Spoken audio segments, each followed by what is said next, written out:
All right.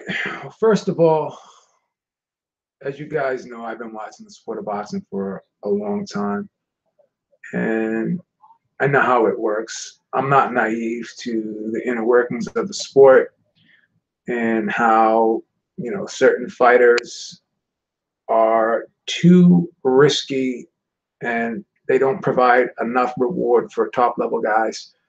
And I understand Canelo Alvarez just had back to back tough fights.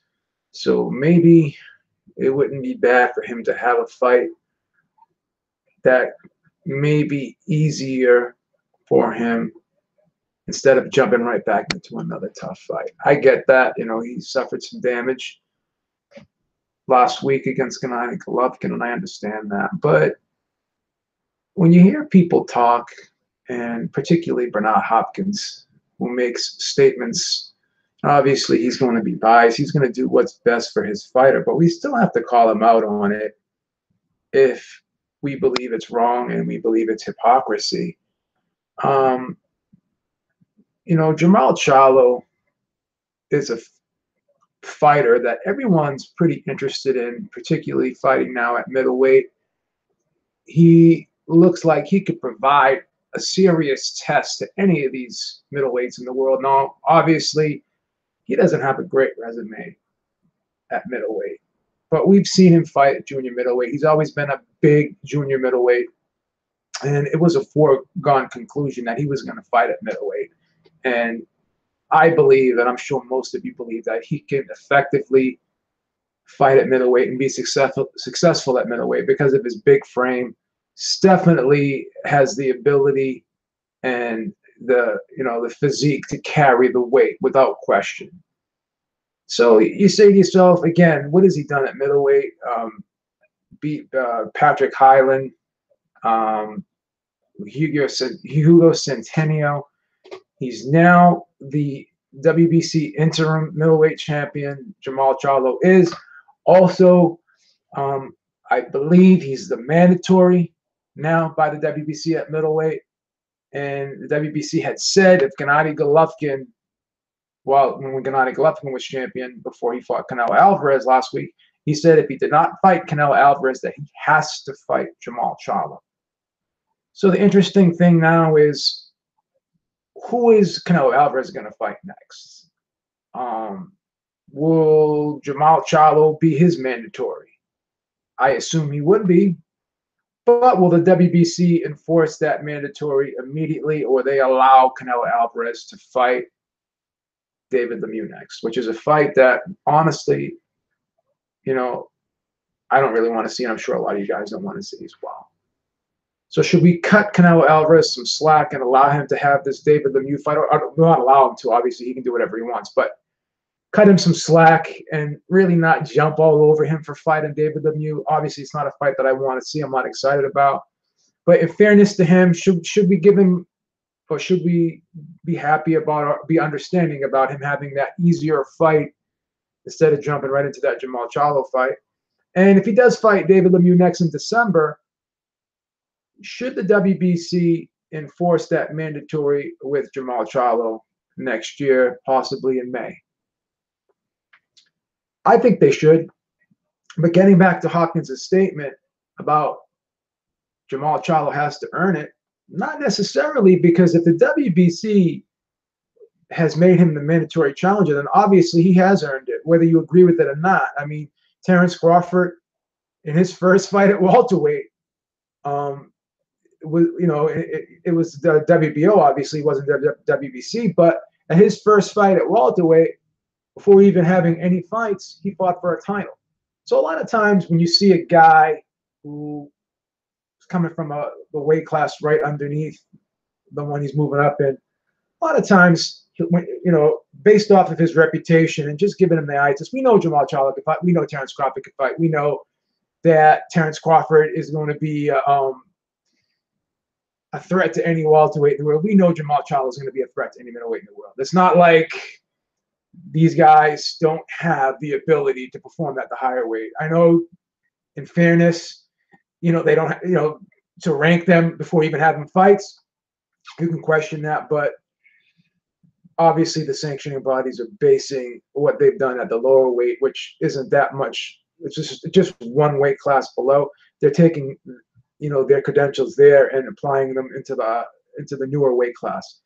So again, if you look at Jermall Charlo, if you match him up against Canelo Alvarez, you match him up against Danny Jacobs, you match him up against any of these guys,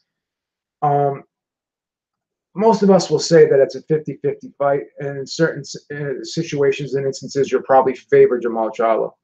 So, the thing is Bernard Hopkins saying that he has to earn it when he really doesn't. And if you want to apply the same logic to Canelo Alvarez, obviously Canelo Alvarez has a better resume than Jermall Charlo, but let's look at what Canelo Alvarez has really done at middleweight outside of fighting Gennady Golovkin. I mean, he beat Miguel Cotto, which was at 155 pounds. Miguel Cotto, obviously not a true middleweight. He moved that right back down to junior middleweight. And then he defended his title against a welterweight, Amir Khan. And then after those two fights, what does Canelo Alvarez do? He allows the WBC to strip him, and he goes back down to junior middleweight. And then afterwards, he fights Julio Cesar Chavez Jr. at 164 pounds. And, that's the resume that's supposed to justify a fight with Gennady Golovkin. So if you're going to apply the same logic, obviously, do you think Canelo Alvarez really earned a shot against Gennady Golovkin based off of merit? Now, we know Canelo Alvarez is an excellent fighter, and he showed that last week.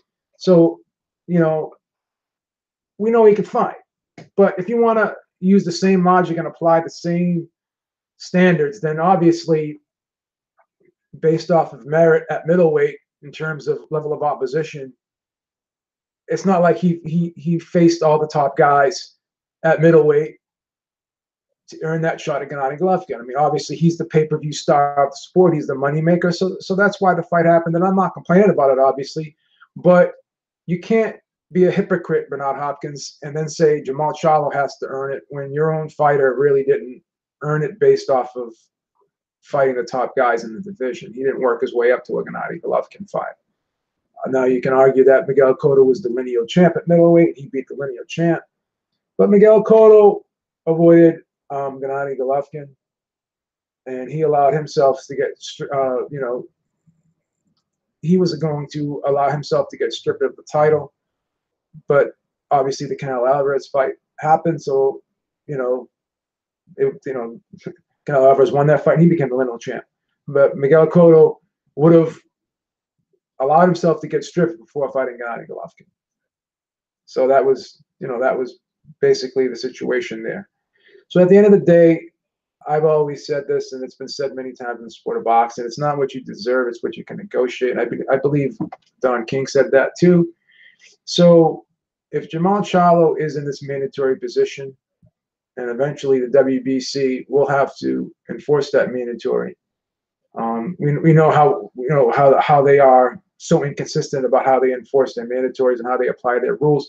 Because look at the Deontay Wilder situation right now. I mean, Dominic Breazeale, I believe now is the mandatory, but Dillian White was the mandatory. Now he's the WBC silver heavyweight champion. So it's a big mess. It's a big confusion. And now, Jermall Charlo is the interim champion, and I believe he's still the mandatory. So it's going to be interesting to see how this whole thing plays out moving forward. But at the end of the day, Bernard Hopkins, in his statement alone, is being a hypocrite if he applies that same logic and standards to his own fighter. Because at the end of the day, if you are the mandatory challenger, then the sanctioning body believes that you're worthy of the fight, you're worthy of fighting for a title. And, I'm interested in seeing more so a fight between Canelo and Jermall Charlo instead of Canelo versus David Lemieux. But at the end of the day, like I said earlier, I'm going to give Canelo a pass if he fights David Lemieux next because, again, back-to-back tough fights.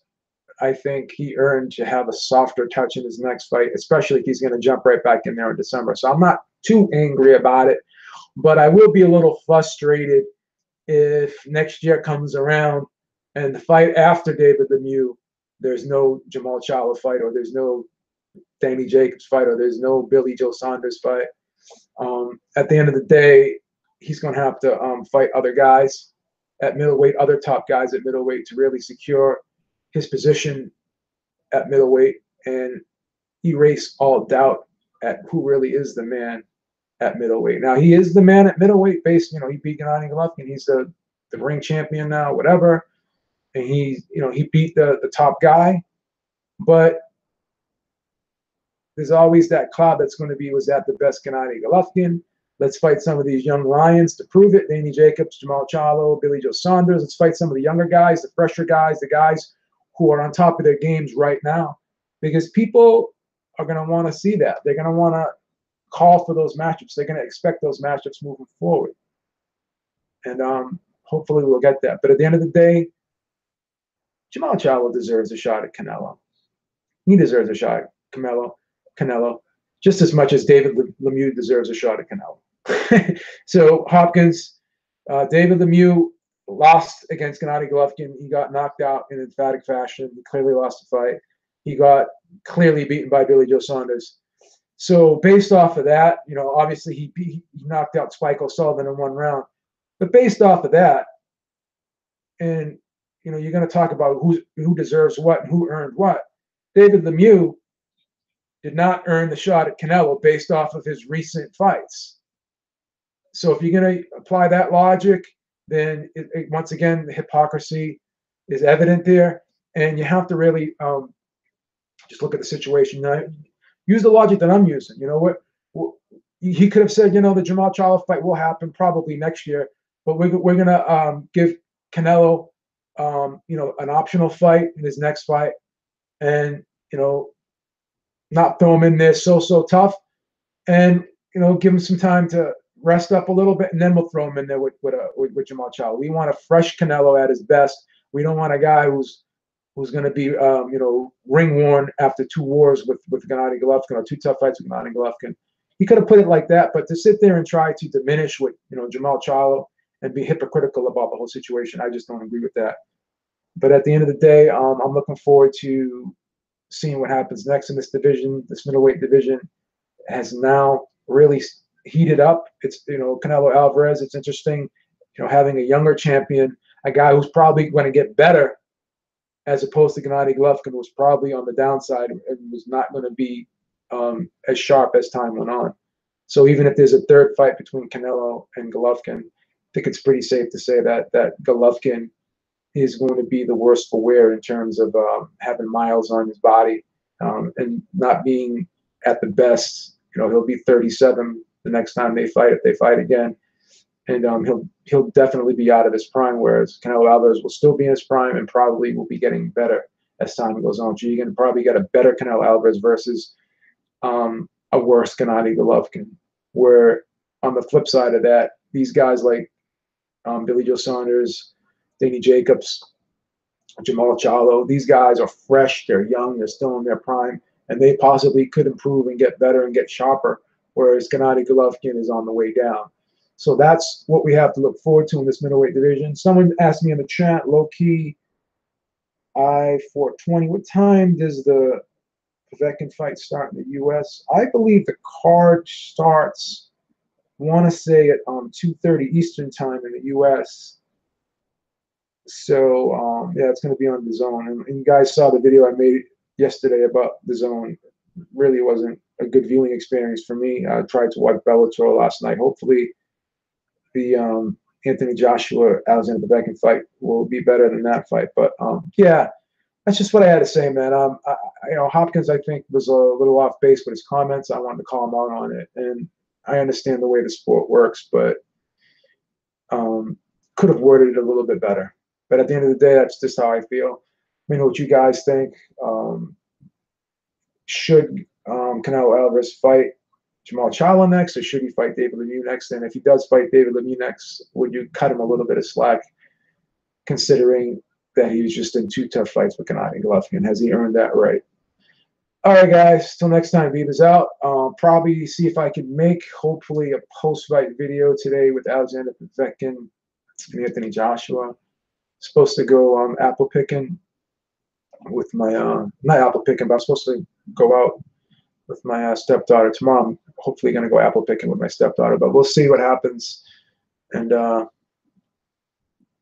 see how the day goes. If I make a video, post-fight video, that's great. But if I don't worry about it. We'll talk about the fight, obviously, tomorrow at 7 p.m. Eastern time on the Ringside Reporter podcast with me, Eric, and Ringside Robert. So hopefully you can join us during the podcast tomorrow night and, drop your comments in the chat, ask your questions, tell us what you thought about the fight. And if you can call in, definitely call in to the podcast. We'd love to hear from you. All right, till next time, guys, enjoy the fight today. I think it's going to be a good fight. I think it's going to be a tougher fight for Anthony Joshua than a lot of people are going to expect and are expecting. So until next time, Beav is out. Talk to y'all soon. Have a great day, man. Peace.